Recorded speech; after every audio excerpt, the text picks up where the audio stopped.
December 1944, Saipan, an island carved into concrete, fuel tanks and runways, sitting close enough to Japan that American bombers could already see the glow of burning cities on the horizon. By this point in the war, the United States was no longer asking whether Japan could be defeated. The only question left was how much destruction it would take to force surrender. High above the Pacific, B-29 superfortresses were already doing what no enemy had ever done before. They were burning cities to the ground with firestorms so intense they created their own weather. Tokyo, Nagoya, Osaka, names that would soon be associated with ash, melted steel, and rivers clogged with bodies. And yet, inside classified planning rooms, some American officers believed even this was not enough, because there was another option on the table. An option so controversial, so dark, that it would later be buried under layers of silence, redacted documents, and historical discomfort. An option involving weapons that the United States had manufactured by the tens of thousands, shipped quietly across the ocean, and positioned within striking distance of the Japanese home islands. Poison gas, mustard gas, Lewisite, phosgene, weapons designed not to destroy buildings, but to rot lungs, blister skin, and suffocate entire populations, slowly and invisibly. Weapons officially banned by international law, weapons America publicly condemned, and yet weapons America was fully prepared to use. Before we go deeper, let me ask you something. If you're holding your phone right now or watching this on your screen, have you subscribed yet? If you haven't, do it now. Subscribe to World War II Dark Secrets. The popular memory of World War II tells a clean story. The atomic bomb was the ultimate horror. Before it, the war was brutal but conventional. After it, the world changed forever. Chemical weapons, we are told, belonged to the trenches of World War I, abandoned by civilized nations. That story is incomplete. What historians rarely emphasize is that during the final year of the Pacific War, the United States possessed the largest chemical weapons stockpile on Earth. Not Germany, not Japan, the United States. And unlike Germany, which hesitated out of fear of retaliation, America faced an enemy with almost no capacity to strike back in kind. Japan had chemical weapons, but no effective way to deliver them against the American mainland. The U.S. Navy controlled the seas. American air power controlled the skies. This imbalance created a terrifying strategic temptation. If chemical warfare could shorten the war, why not use it? The idea did not come from fringe extremists or rogue officers. It emerged from mainstream military logic. By late 1944, U.S. planners were staring at casualty projections that bordered on apocalyptic. An invasion of the Japanese home islands, Operation Downfall, was expected to kill hundreds of thousands of American soldiers, possibly more. Japanese civilian deaths were projected in the millions. The United States had already crossed moral lines that would have been unthinkable just a few years earlier. Area bombing, firestorms, the deliberate targeting of civilian industrial zones. If entire cities could be burned alive, what made poison gas categorically different? Inside U.S. Army Chemical Warfare Service files, memoranda began circulating that addressed the unspoken question directly. Chemical weapons were not discussed emotionally, they were discussed mathematically. Gas could neutralize defensive positions. Gas could panic civilian populations. Gas could break morale faster than bombs alone. And crucially, gas could be delivered. By 1945, American aircraft had been modified and tested for chemical payloads. Storage depots in the Pacific held thousands of tons of chemical agents. Okinawa, captured at horrific cost, became a forward staging ground not just for bombs, but for contingency weapons. The public was never told this.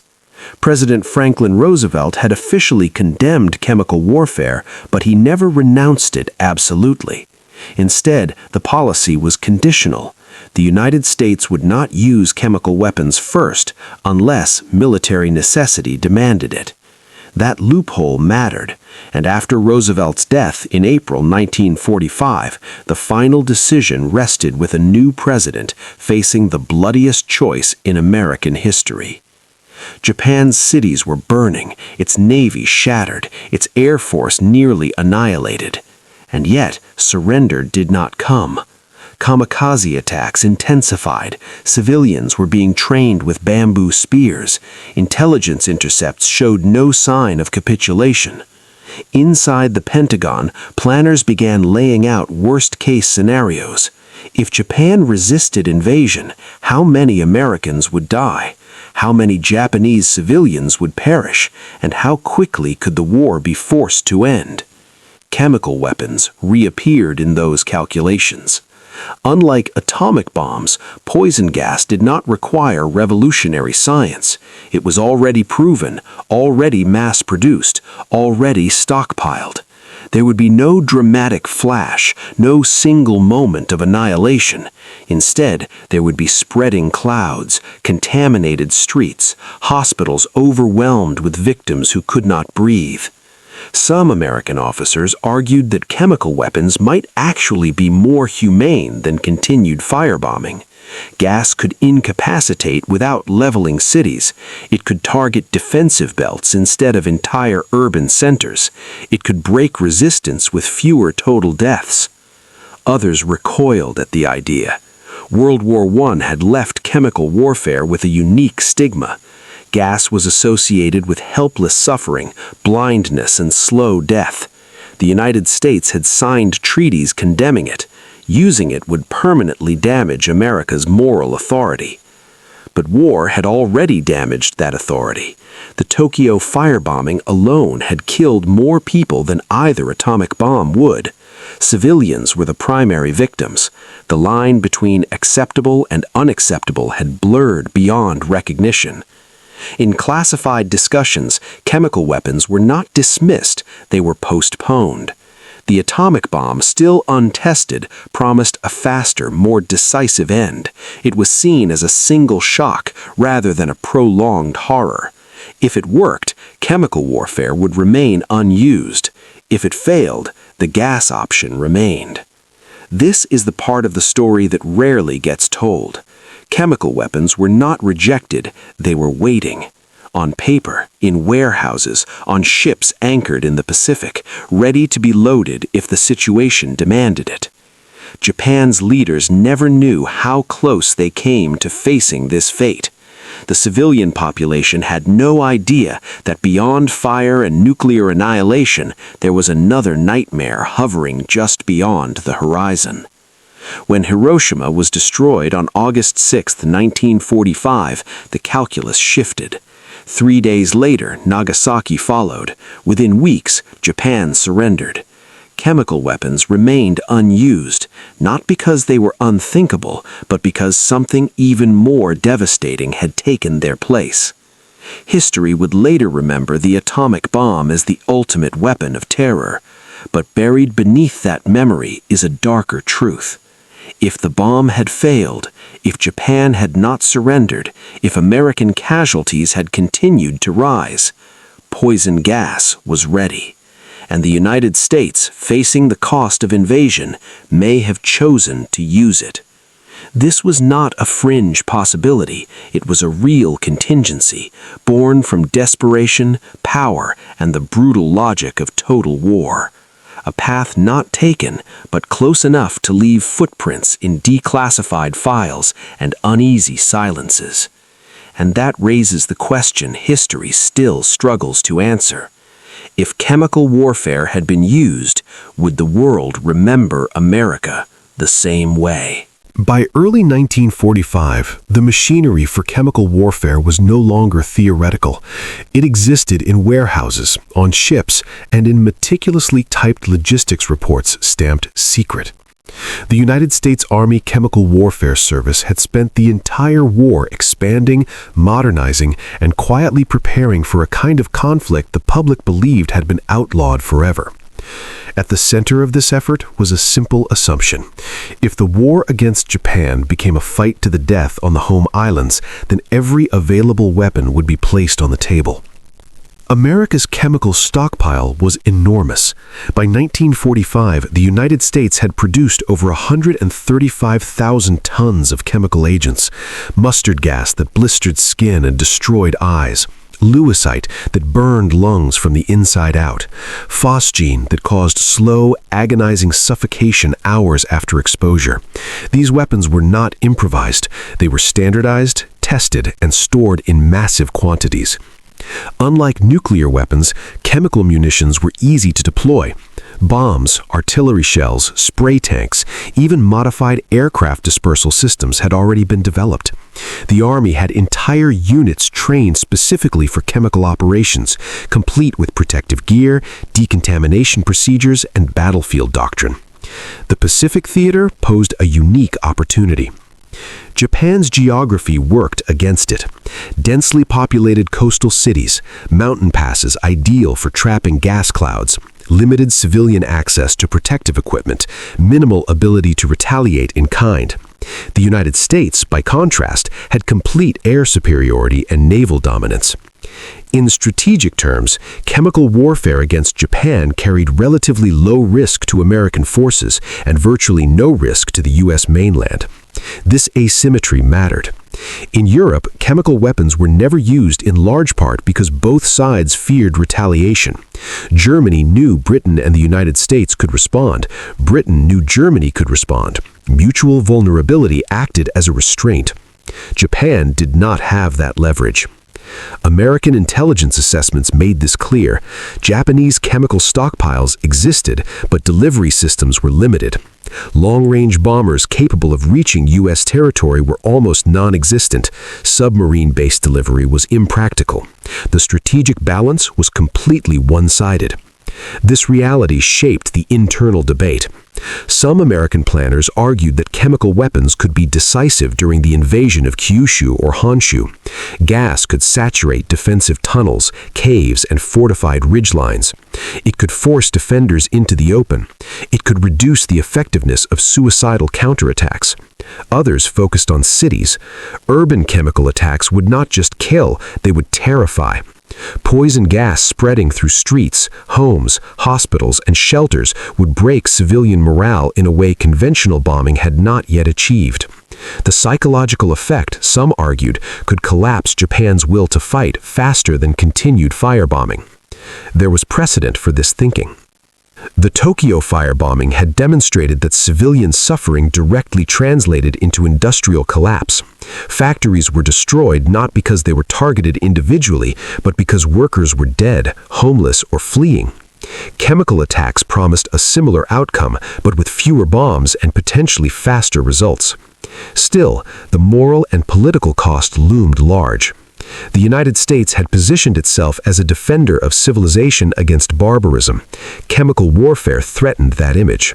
The Geneva Protocol of 1925 banned chemical weapons, and although Japan was accused of violating international law in China, America's public stance remained firm.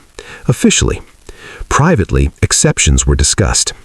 Documents from the Chemical Warfare Service reveal that chemical weapons were categorized as retaliatory or emergency tools. That language was deliberately flexible. Emergency could mean a stalled invasion. Retaliation could mean Japanese chemical use or simply continued resistance that produced unacceptable American casualties. By the summer of 1945, these definitions were dangerously elastic. The Battle of Okinawa had shattered any illusions about a quick victory. Over 12,000 Americans killed, tens of thousands wounded. Japanese military losses were catastrophic, but civilian casualties were even worse. Entire families died in caves caught between American bombardment and Japanese coercion. Okinawa became a preview of what the home islands might look like. After the battle, reports circulated through the Pentagon estimating that an invasion of Japan could result in anywhere from 250,000 to over 1 million American casualties. Japanese civilian deaths were projected to be far higher. These numbers were not propaganda, they were planning figures. Against that backdrop, chemical weapons began to look less like a moral taboo and more like a grim option. One internal argument was particularly chilling. Chemical weapons, planners noted, could be used selectively. Gas could be deployed against military zones, ports, or defensive belts rather than entire cities. This, they argued, might actually reduce overall civilian deaths compared to months of firebombing and invasion combat. Whether that logic was sincere or self-justifying is impossible to know. What is certain is that chemical warfare was no longer dismissed outright. It was incorporated into contingency planning. Storage sites in the Pacific were secured and expanded. Transportation routes were finalized. Aircraft modifications continued. All of this happened without public knowledge. American citizens believed the war would be won by conventional bombing or by a miracle weapon still cloaked in secrecy. They did not know that poison gas, associated with the worst horrors of World War I, was sitting within reach of Japanese cities. Japan's leadership, meanwhile, remained defiant. Intercepted communications showed no willingness to surrender unconditionally. Hardliners dominated decision-making. Civilian suffering was accepted as the price of resistance. The Japanese population was being prepared psychologically for annihilation. From Washington's perspective, time was running out. Every day the war continued meant more American dead, more prisoners abused, more civilians burned alive by firebombs. The question facing U.S. leadership was no longer how to fight cleanly, it was how to end the war as quickly as possible. Chemical weapons stood at the edge of that decision. They were not chosen, but they were close enough that the line between restraint and catastrophe was paper thin. And then, in the deserts of New Mexico, a different weapon changed everything. On July 16, 1945, at 5:29 a.m., the desert near Alamogordo, New Mexico, turned white. The Trinity test succeeded beyond expectations. In a single instant, the atomic bomb redefined what ending the war could mean. For American decision-makers, it did not just introduce a new weapon, it rearranged every other option on the table, including chemical warfare. Before Trinity, gas had been one of the darkest contingencies. After Trinity, it became the backup plan to a backup plan. But it never disappeared. Inside classified briefings, chemical weapons were still discussed alongside invasion scenarios. If atomic shock failed to force surrender, planners needed escalation paths. Chemical warfare remained one of the few tools capable of breaking organized resistance without committing millions of soldiers to the beaches of Japan. The logic was brutal but consistent. Atomic bombs were scarce. In August 1945, the United States had only 2 ready for use, with a third weeks away. Chemical weapons, by contrast, existed in overwhelming quantity. Thousands of tons, enough to saturate multiple cities repeatedly, enough to poison ports, rail hubs, and defensive corridors for weeks. This imbalance mattered if Japan absorbed nuclear strikes and continued fighting. The first atomic bomb destroyed Hiroshima on August 6th. The second devastated Nagasaki on August 9th. In between those dates, Japanese leadership still hesitated. Even after witnessing annihilation on a scale never seen before, surrender was not immediate. For a brief, terrifying window, the war's outcome was still uncertain. During that window, contingency plans were reviewed. Invasion timetables remained active. Chemical weapons remained listed as available assets. The U.S. military did not assume atomic bombs alone would end the war. They hoped they would. This distinction is critical. Chemical warfare was not avoided because it was impossible. It was avoided because something else worked first. Had Japan's Supreme War Council refused to surrender, escalation would have followed. More atomic bombs, more firebombing, and potentially chemical attacks. Where would they have been used? Likely not as a single dramatic strike. Chemical warfare doctrine emphasized sustained pressure. Ports like Yokohama and Kobe, industrial zones feeding remaining war production, defensive belts on Kyushu prior to invasion, mountain tunnels and cave networks where conventional bombing was ineffective. Gas could seep into places bombs could not reach. The civilian consequences would have been catastrophic. Unlike explosions, chemical weapons do not end quickly. Mustard gas lingers. It contaminates soil, clothing, water supplies. Victims do not always die immediately. Many suffer blindness, lung damage, infections that kill days or weeks later. Hospitals, already overwhelmed by bombing casualties, would have collapsed entirely. Medical staff had limited protective gear. Civil defense preparations were minimal. Panic would have spread faster than the gas itself. And yet, from a purely strategic standpoint, American planners believed Japan would break.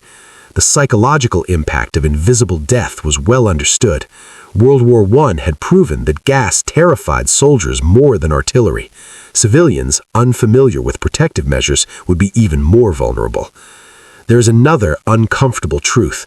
The United States had already normalized mass civilian suffering by 1945. The moral barrier chemical weapons supposedly represented had eroded. Firebombing had destroyed over 60 Japanese cities. Millions were homeless. Hundreds of thousands were dead. Chemical warfare would not have marked a sudden descent into barbarism. It would have been another step down a slope the war had already carved. This is why chemical weapons were never formally ruled out. After Japan's surrender, American officials worked quickly to reshape the narrative. The atomic bomb became the singular horror, the singular justification, the singular lesson. Chemical weapons faded into the background, discussed only in technical military histories and declassified appendices. This served a purpose. Acknowledging how close the United States came to using poison gas would complicate the moral clarity of victory. It would blur the line between restraint and escalation. It would raise questions no one wanted to answer. Questions like this: if chemical warfare had ended the war faster than the atomic bomb, would it have been used? If gas had saved American lives at the cost of Japanese civilians, would that trade-off have been accepted? The evidence suggests the answer is not comforting. Chemical weapons were ready, the infrastructure existed, the doctrine was written. The only missing element was necessity. Japan's surrender removed that necessity. But history is not shaped by inevitability, it is shaped by decisions made under pressure. And in the summer of 1945, the pressure was immense. The world remembers that the United States stopped at nuclear weapons. What it forgets is how many darker paths were mapped just beyond that point. Paths paved with poison clouds, blistered lungs, and invisible death. Paths that were not taken, not because they were unthinkable, but because something else ended the war first. And that distinction matters, because it reveals a truth about power, war, and restraint that still echoes today. When survival is at stake, even the most forbidden weapons begin to look acceptable. When Japan surrendered on August 15, 1945, the world exhaled. The war was over. The invasion was canceled. The casualty projections were filed away. And with them, the quiet plans for chemical warfare slipped back into classified obscurity. Almost immediately, the United States began dismantling the evidence. Chemical weapons stockpiles were moved, dumped at sea, or quietly destroyed. Reports were reclassified. Public messaging focused on victory, sacrifice, and the atomic bomb as the decisive factor. Poison gas, though present in the background of planning, was erased from the popular narrative. This was not accidental. Post-war America needed moral clarity. The United States emerged from World War II not just as a military superpower, but as a self-proclaimed guardian of a new global order. Admitting how close it came to unleashing chemical warfare on civilian populations would have undermined that image.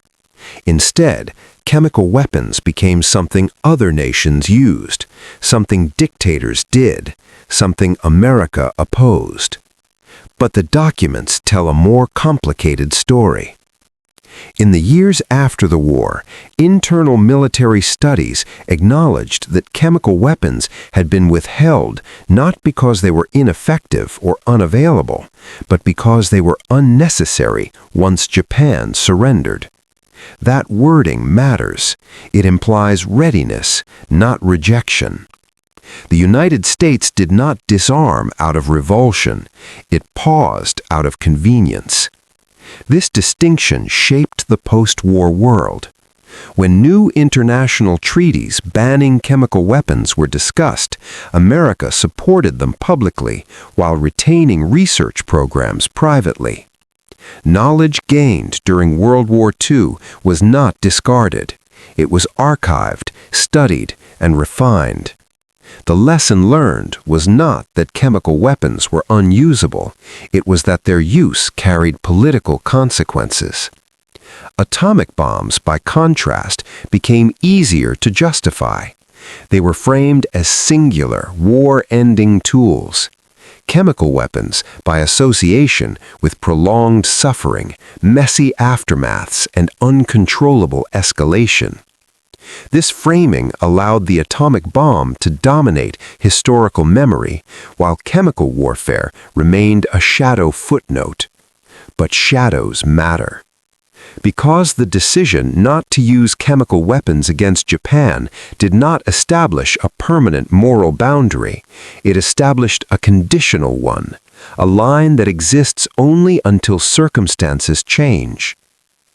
During the Cold War, the United States continued to maintain chemical stockpiles. They were seen as deterrents, bargaining chips, and contingency tools. The logic first articulated in 1945 never disappeared, it evolved. If national survival is threatened, everything becomes negotiable. The story of chemical weapons in the Pacific War forces an uncomfortable reevaluation of how history judges restraint. America is often credited for not using gas in World War II, but restraint implies refusal. What actually happened was deferral. Chemical warfare was postponed, not renounced, and that raises a final, unsettling question. If the atomic bomb had failed to break Japan's will, if invasion had begun and casualties had skyrocketed, if American cities were filled with funeral processions instead of victory parades, would poison gas have remained unused? The evidence suggests it would. In that alternate timeline, Japanese cities might have been remembered not just for firestorms and nuclear shadows, but for invisible clouds drifting through streets, schools, and hospitals. A different horror, a slower one, a suffering stretched across days instead of seconds. History does not record that version of events because it did not happen, but it almost did. And understanding how close the world came matters not to assign guilt, but to recognize how thin the barrier is between civilization and catastrophe when power meets desperation. World War II ended without chemical warfare in the Pacific, not because it was unthinkable, but because the war ended just in time. That is the truth buried beneath the victory speeches, the parades, and the simplified lessons taught afterwards. And it is a truth worth remembering, because the same logic that nearly unleashed chemical warfare in 1945 still exists wherever nations prepare for total war. The story ends here.